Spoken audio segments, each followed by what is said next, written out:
Posta presenta Sin Esdrújulas, las cosas que importan sin tanto choro.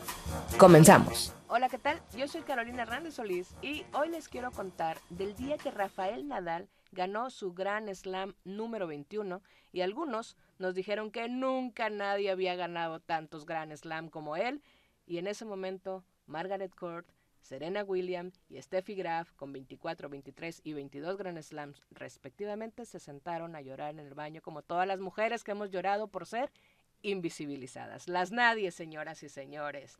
Y para hablar de ese tema está conmigo nada menos que Bárbara Arredondo Ayala, querida productora, periodista, activista y cofundadora de Decididas y Lit. Nada más. ¿Cómo no, Pozona? Hola, mi Caro. Feliz de estar contigo. Como Gracias. te decía hace rato, la verdad, seguidora de tus contenidos y no me la puedo creer que estamos hoy aquí contigo. Gracias por la invitación. En fiesta. Oye, ella es tu lista. Dato. A ver, sí. Hay que agregarle a tu lista Esther Vergeer. Ella es holandesa y tiene combinados 48 Grand Slams. O sea, juega tenis en silla. Y creo que es súper importante también agregarla. La inclusión en todas las ramas, ¿no? Pero fíjate, Bárbara, de hecho, todo este trip comenzó justamente por este tema de Nadal, pero que desenterró un montón de cosas que hemos visto desde tiempos ancestrales. Hay una frase creo que es de Virginia Woolf, que dice que Anónimo era mujer, en términos generales, pues, la frase no es así, pero más o menos. Anónimo era mujer porque sí, las mujeres tuvimos que ser anónimas un chingo de tiempo para poder escribir, para poder pintar, para poder cantar, para poder hacer un montón de cosas, ¿no? Y este episodio con Nadal como que nos vino a recordar y a refrescar de puro golpe esta invisibilización que hemos tenido. Sí, por si se nos había olvidado, ¿no? Que no se nos olvida, porque ya la tenemos bien apuntado, pero ¿cómo has vivido tú desde lo que haces, desde tus proyectos, esta invisibilización y qué has hecho? Porque no nomás lo has vivido, sino que estás actuando como muchas otras que estamos en esta lucha para que nos vean, porque aquí estamos y no nos vamos a callar, ¿no? ¿Tú qué haces? ¿Cómo va con ese trip? Pues yo creo que la vivimos 24/7, las mujeres nos demos cuenta o no, o sea, hay esta cosa que se llama el sesgo inconsciente, es parte de nuestra programación, los hombres lo hacen muchas veces ni siquiera de manera intencional, ¿Sí? No es algo que sean contra ellos, es nuestra cultura. Y te quería contar dos datos que creo que son súper importantes, o sea, si nos vamos a la raíz de la historia, la primera mujer invisibilizada fue Lilith, que la expulsada del paraíso, ¿no? Por no querer obedecer a Adán, seguro la mandó al Oxxo por algo, ella dijo no. No voy a ir, ve tú. Sí, y luego pues nos cuenta la historia que es una diabla, ¿no? Por no doblegarse ante... Castigada. Ajá, castigadísima. Y pues luego entra Eva, ¿no? Que es súper sumisa, complaciente, pero también maldita mujer que muerde la manzana y nos expulsa. Y por eso menstruamos, de hecho, por si no lo sabían, justamente ella es la culpa de esta menstruación. O sea, entonces tenemos dos mujeres que tienen o sea, la humanidad es maldita, la culpa es de Lilith y de Eva, ¿no? Y también pues queramos o no, Lilith ha sido súper invisibilizada, o sea, empecemos por ella. Les recomiendo muchísimo un libro de Elena Gallén.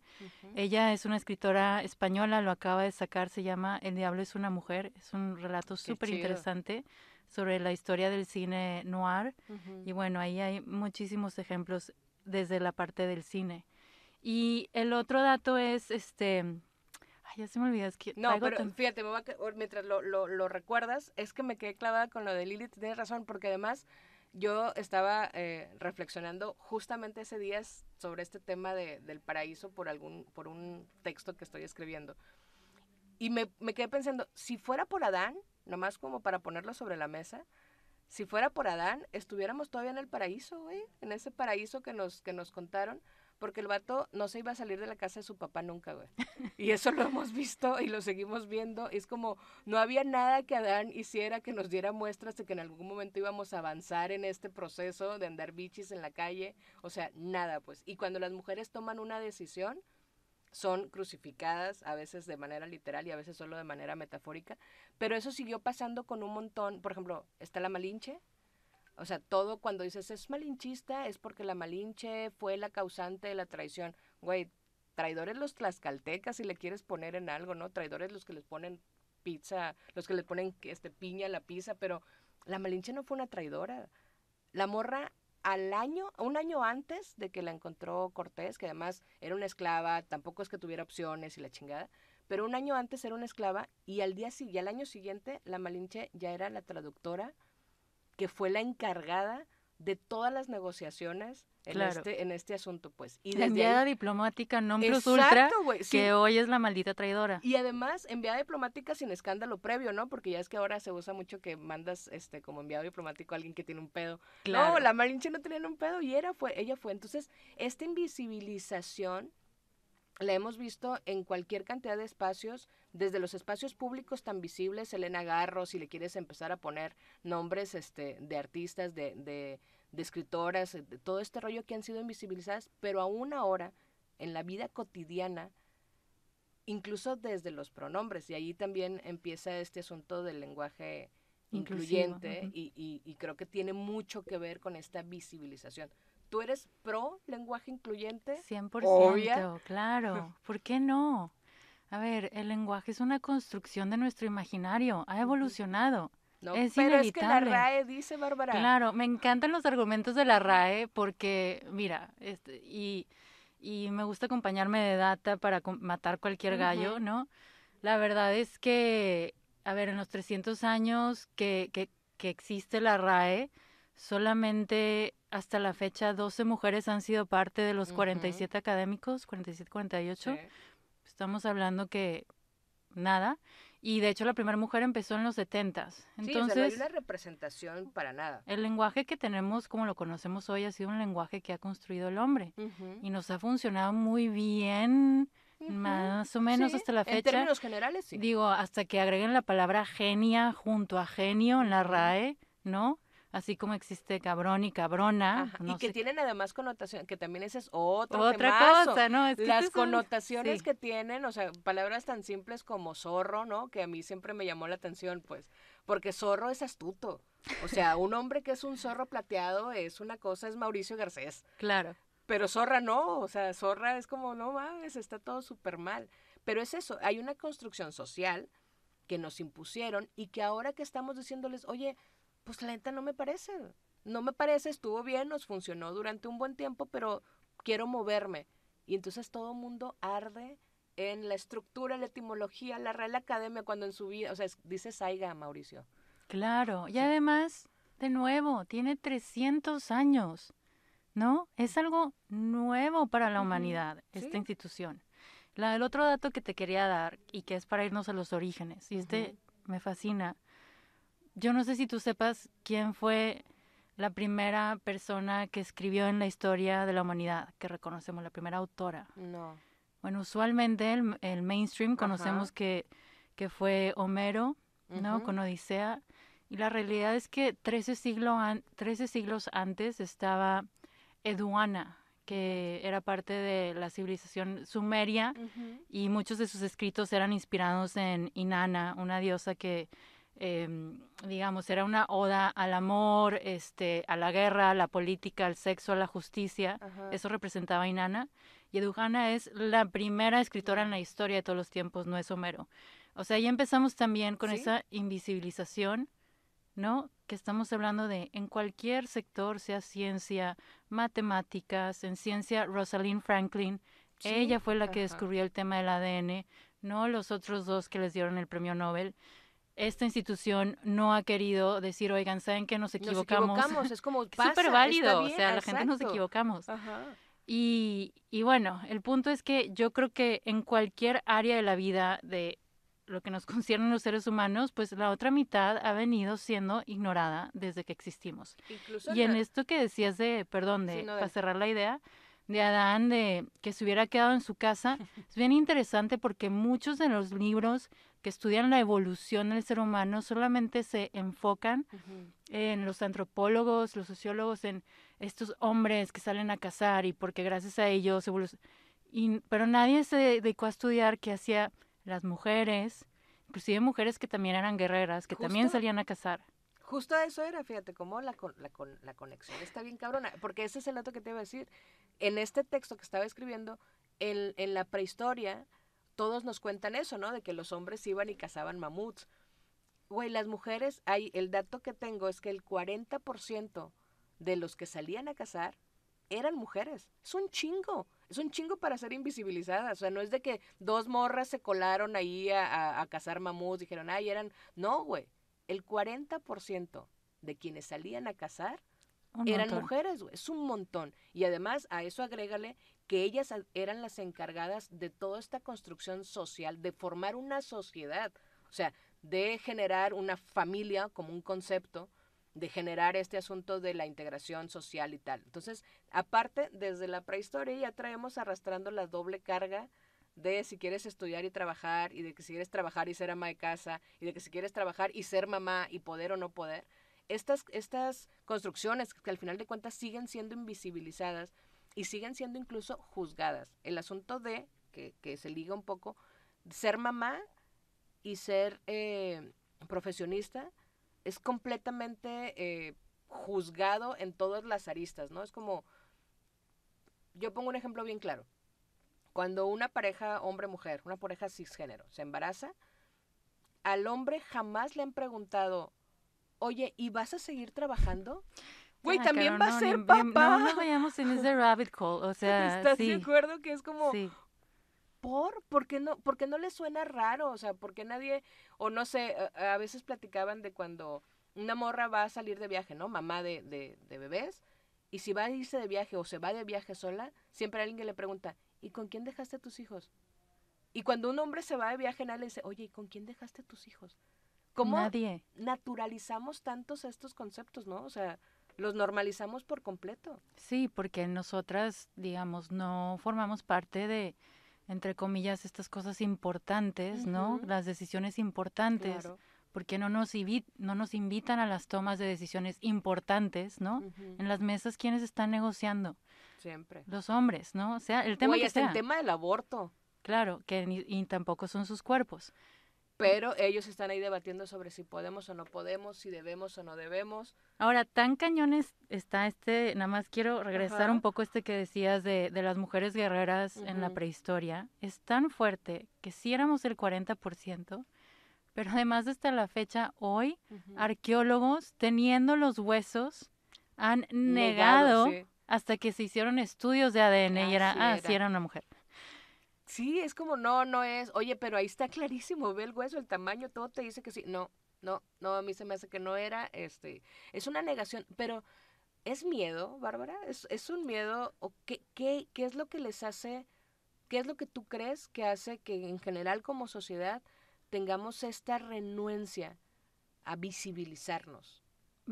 Yo no puedo hablar por los hombres porque no soy hombre, pero como mujer, yo creo a las que nos cuesta a veces creerlo o imaginarlo o aún dudan, sí creo que las personas, la vida es la historia que contamos, ¿no? Y nosotros somos las historias que queremos creer. Sí. Y si tenemos generación tras generación, desde la primera civilización que se nos ha contado que no podemos ser más que ABC, ¿no? O sea, en la Odisea de Homero, él en una sección cuenta, pues, cómo le fue a gritar su hijo Telemachus, algo así se llamaba el hijo, va y le grita a la mamá, oye, ¿tú qué andas haciendo acá?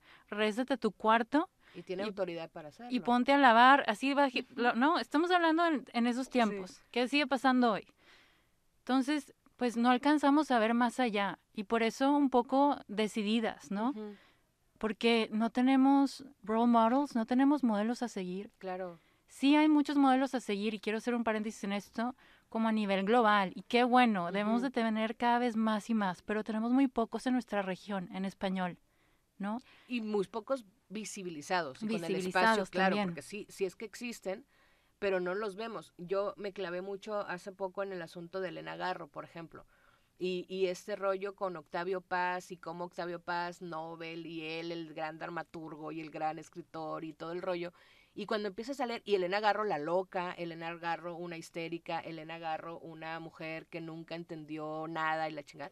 Y empiezas a indagar un poco, e incluso como dices, hasta como mujer, a veces te cuesta trabajo y dices, ¿no será que sí, que Elena estaba medio chisqueada y a lo mejor sí, Elena está bien güey, y cuando tratas de ponerte un poco más en su lugar y ser un poco más empática y abrir la mente a decir, a ver, güey, por experiencia propia sé que puede suceder como esto dijeron, la invisibilización de Elena es una cosa bien cabrona. La invisibilización, y yo, por ejemplo, a mí, dato choqueante, me caga Frida Kahlo, güey, me caga. Pero su rol en este asunto también ha sido bien manoseado, y si no invisibilizado, sí manoseado de una forma en la que Frida termina siendo la abnegada que estaba enamorada perdidamente de Diego y que sigue en este cuadro tóxico de un romance muy extraño. Y si esa me pones, porque además, si te fijas, si ese es tu role model, todo el mundo trae su playera de Frida y las morras compartiendo frases de Frida Kahlo. Por eso a mí me hierve la sangre cuando las veo que comparten. Es como, güey, lee un poquito más el rol que te están imponiendo. Es un rol impuesto. Entonces, sí creo que tiene mucho que ver toda esta cosa que la sociedad nos dice, pero también esta parte en la que a nosotras nos cuesta mucho aceptar que pudo haber pasado de esa forma, que pudimos haber hecho cosas y que como nos dijeron que no sé si me explico, creo que me fui. Sí, pero como nos dijeron que no, entonces dijimos, pues sí, se me hace que igual y no, como los huesos de... El beneficio esto, de la duda, ¿no? De al menos intentar escuchar otras versiones del mismo hecho. A veces no los damos porque creemos que nos van a juzgar también a nosotros de radicales, ¿no? En este término manoseado también de asociar y poner radical como un sinónimo sin tampoco saber bien qué significa radical. O sea, no quieres que te digan, pero tampoco sabes ni bien qué significa. Es como, ¿es algo bueno o es algo malo? Justo, pero mientras no me digan feminazi, todo bien, pero sí, es que hay que cultivarse muchísimo, hay que leer bastante. Está bien cabrón porque también ahí, ¿tú qué recomiendas? Sobre todo, yo tengo mucha fe en las generaciones, nosotros ya como quiera estamos más allá del bien y del mal, pero en las nuevas generaciones, yo sí veo una cierta inquietud de simbrar todas esas estructuras, de moverlas. Pero como dices, como no hay un rol a quien seguir, ¿dónde buscan? ¿Tú qué recomiendas que dónde puedan empezar a buscar? Sobre todo esas morritas que están empezando a darse cuenta y a cuestionarse cosas que dicen, güey, esto no está bien y no estoy dispuesta a seguir con este rol. Pues yo creo que, yo me acuerdo cuando estaba en prepa, lo que hacía es que buscaba las noticias que me gustaba leer, leía portales de diferentes partes del mundo, no me quedaba con una sola. Y escuchaba opiniones de todo tipo de personas. O sea, entre más miradas distintas puedes tener sobre un tema, pues más información tienes para construir tu propio análisis. Sí.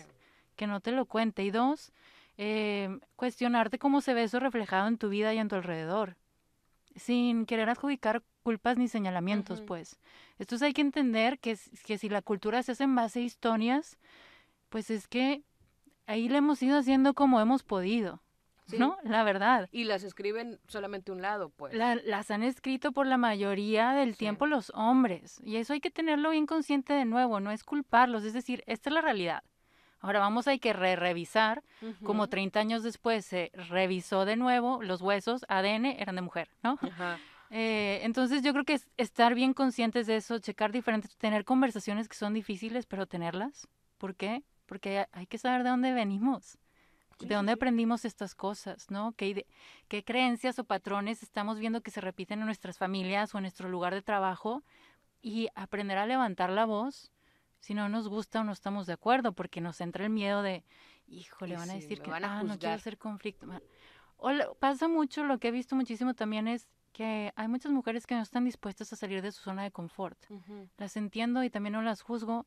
Hay muchas mujeres que por las decisiones que tomaron, si bien o no podrían dejar la relación en la que están porque no tienen un sustento económico. Entonces, bueno, hoy mujeres, ¿cómo si podamos empezar a educarnos y empezar a tenerlo? Por la razón que sea, no quiere decir que esté en una mala relación, bla.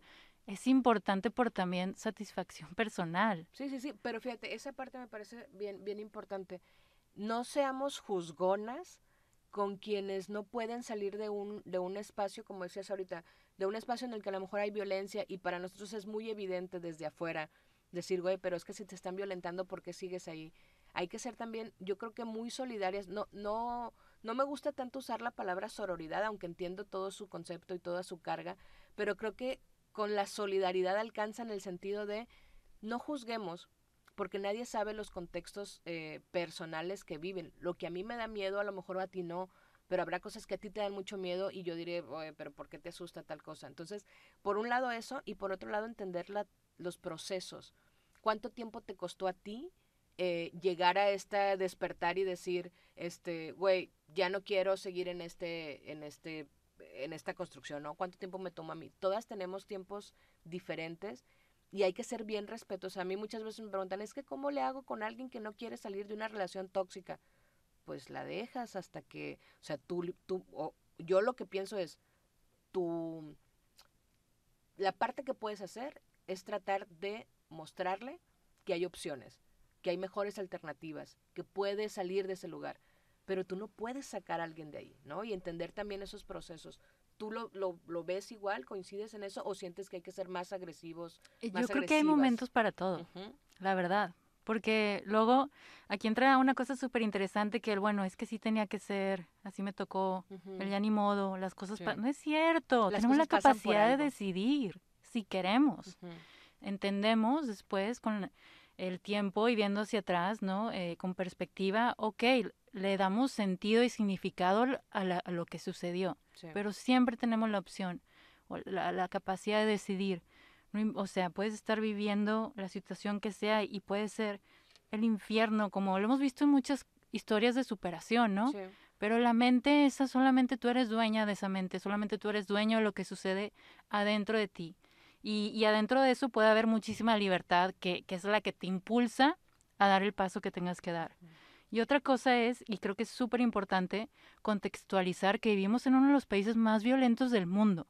Entonces, cuando dices, bueno, cuando tú ya te das cuenta de algo y puedes hacerle la observación a alguien más, y creo que es bien importante siempre de la manera más empática, menos invasiva, ¿no? Claro que habrá momentos, ojo, que sí digo, hay que poner los puntos sobre las is, ¿no? Blanco y negro. Digo, acá somos del norte y pues así a veces nos sale. Más brutal. No, pero pues bueno. Y creo que, dime, se me fue el piggyback, dime qué. No, es que esta parte en la que debemos forzarlas a que reconozcan no, una forzar cosa, a nadie. O sea, ahí pues cada quien decide, ¿no? Y es que lo dijiste tal cual, ser muy empático en el sentido de, a ver, mi función es tratar de mostrarte que hay opciones. A veces fuertecitas, a veces de manera un poco más sutil, pero al final de cuentas la decisión será siempre de la persona, de la mujer que esté viviendo tal cosa, ¿no? Y tiene que ver con este asunto de la invisibilización, porque a veces también nosotros no visibilizamos el contexto en el que está una persona. Es que no tenemos modelos de seguir. Pues está muy difícil. Es bien rara la historia. Claro, como tu abuelita Julia, que se pudo divorciar. Es rarísimo que pase eso. No, sí, no, la abuelita Julia regularmente se quedó en la casa. ¿Me explico? Y a la abuelita Julia se la robaron. También. O sea, güey, desde ahí empiezas como, el vato se la llevó en un caballo, güey. Ya me acordé que te quería decir de la violencia, porque esto es bien importante, y lo repito siempre cada vez que puedo. O sea, a ver, de nuevo, México, de los top 10 países de violencia de género. Sí. El primero, segundo lugar en producción de pornografía infantil y distribución a nivel mundial.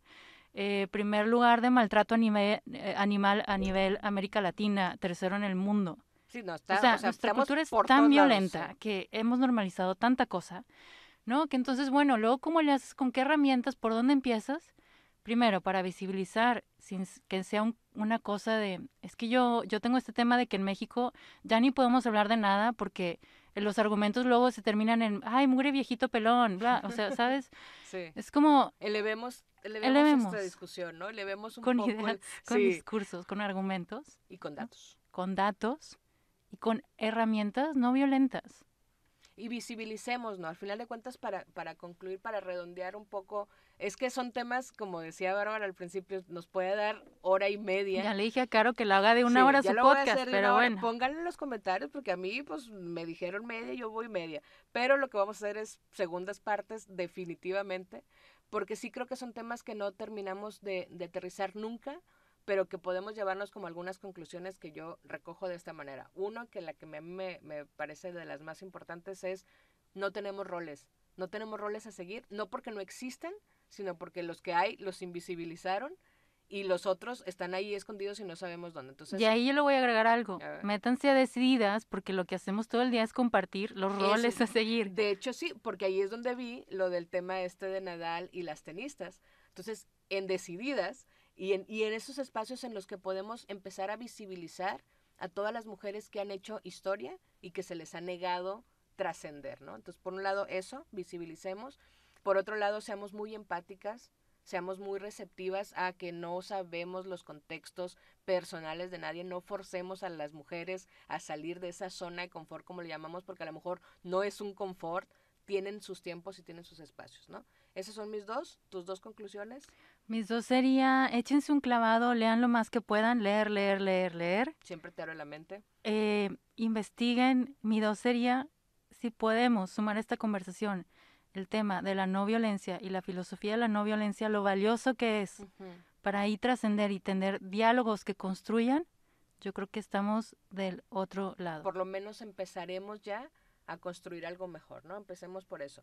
Quédense con eso. Vamos a comprometo aquí a Bárbara de una vez a una segunda parte, porque siento que es como, apenas es la introducción, apenas vamos a hablar. Entrada. Esta es la entrada, este es el tentepié, probablemente tengamos, no probablemente, sino ya es un compromiso, que hagamos una segunda parte de esto, pero ahorita lo importante, lo más importante es visibilizar mi siguiente tema, porque ustedes saben que cada 15 días tengo temas muy profundos, con invitadas muy profundas. Y el próximo es, ¿por qué la biotérmica espacial está rebotando ondas sonoras que tienen confundido el algoritmo de Facebook y por eso está fallando?